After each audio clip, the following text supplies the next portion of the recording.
Auzu billahi minash-shaytanir-rajim. Bismillahir-rahmanir-rahim. I am P. Hafizullah, Master, Government High School, Jagarpura. Dear students, today we will discuss the remaining lesson of 10th history, the age of industrialization.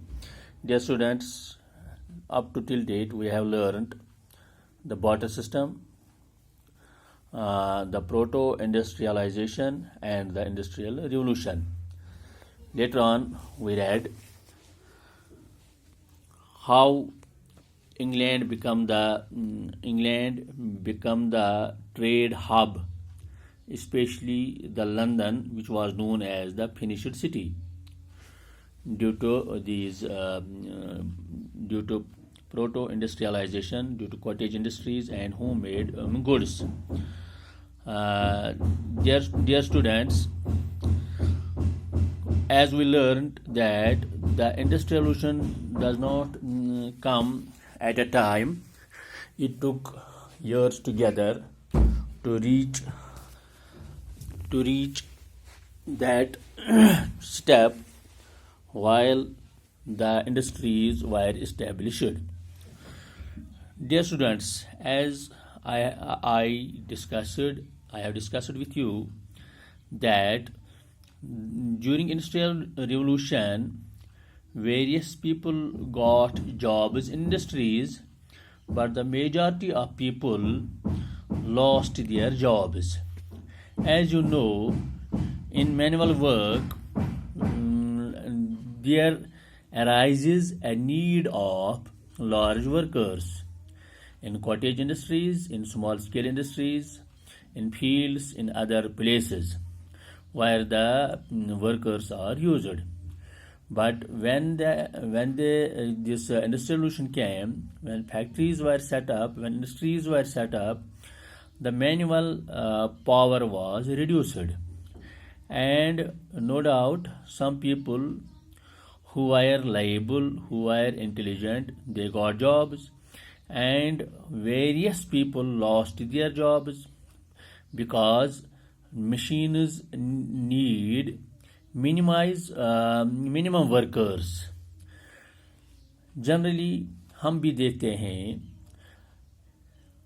جب ہم آج اپنی زمین کی طرف نظر دوڑاتے ہیں، اپنے کھیتوں کی طرف نظر دوڑاتے ہیں، تو مشین سے پہلے، ٹریکٹر سے پہلے ہم ہل جوتے تھے تو ایک آدمی جس کے پاس بیلوں کا جوڑا ہوتا تھا، جس کے پاس ہل ہوتا تھا، وہ لوگوں سے ایڈوانس پیسے لیتا تھا. لوگ مجبور ہوتے تھے، وہ اسے کہتے تھے کہ ہماری زمین آپ کے ذمہ ہے یا آپ کو تیار کرنی پڑے گی.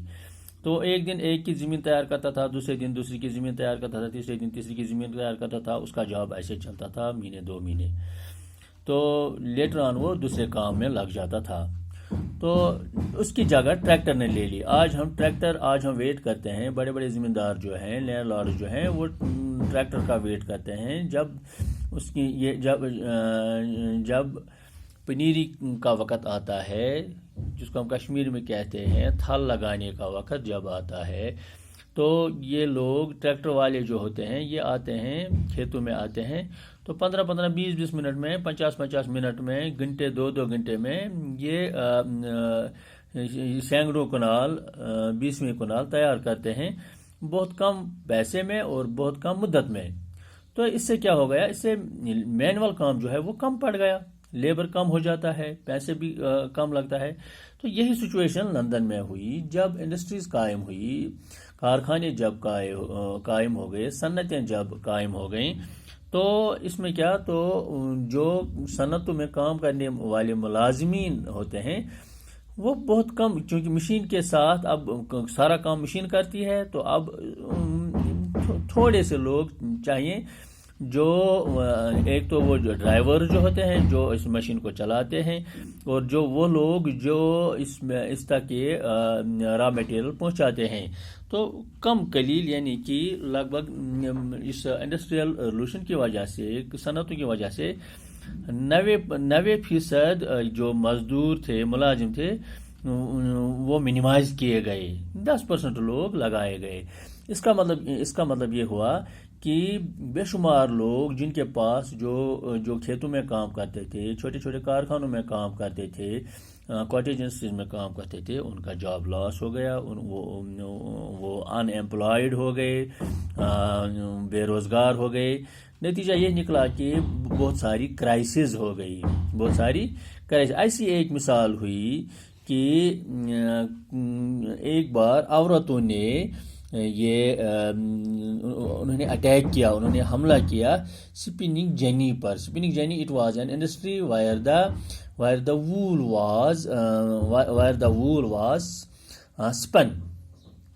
جہاں وول کاتا جاتا تھا، ایک ایسی یہ صنعت تھی.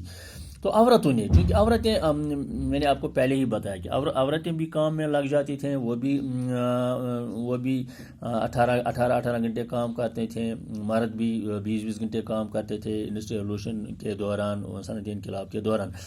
تو جب عورتوں کا جاب مس ہو گیا، جب عورتیں بے روزگار ہو گئیں، تو انہوں نے ایک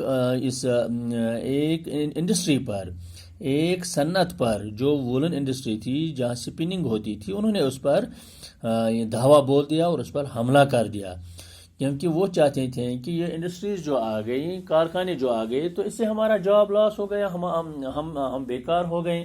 تو انہوں نے دھاوا بول دیا، تو انہوں نے حملہ کر دیا، کیونکہ یہ ہینڈ میڈ کام جو تھا، دستکاریاں جو تھیں، ہاتھوں سے جو کام کیے جاتے تھے، تو مشینوں سے وہ کم ہو گئے، بہت کم لوگوں کو روزگار ملا، بہت زیادہ لوگ بے روزگار ہو گئے. اس طرح سے یہ ان فیکٹریوں پر، صنعتوں پر حملے ہونے لگے.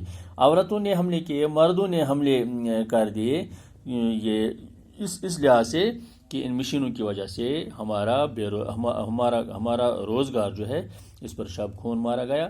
اور حالات کچھ اس طرح ہو گئے کہ یہ مطلب افراتفری کا عالم ہو گیا، کیونکہ بے شمار لوگ بے روزگار ہو گئے. تو اس طرح سے وہ عورتوں کا روزگار چھن گیا اور بہت سارے مزدوروں کا روزگار بھی چھن گیا. یہ ایک مطلب ایک جانب سے اگر ہم کہیں گے کہ صنعتی انقلاب سے بہت سارے فائدے لوگوں کو ملے، کیونکہ کم مدت میں بہت ساری چیزیں مہیا ہو گئی.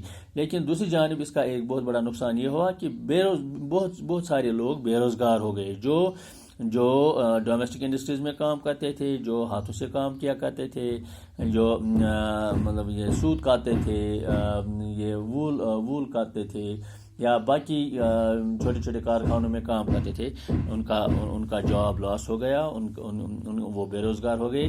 نتیجہ یہ نکلا کہ عورتوں نے ایک بار امپلائمنٹ کی تھریٹ کی وجہ سے ایک وولن انڈسٹری پر دھاوا بول دیا، اس پر حملہ کر دیا. That very industry was known as the spinning jenny. So the women workers attacked the spinning jenny, as they knew that their employment has gone, their work has lost, and they have become unemployed. So they attacked the spinning jenny. So this was today's topic.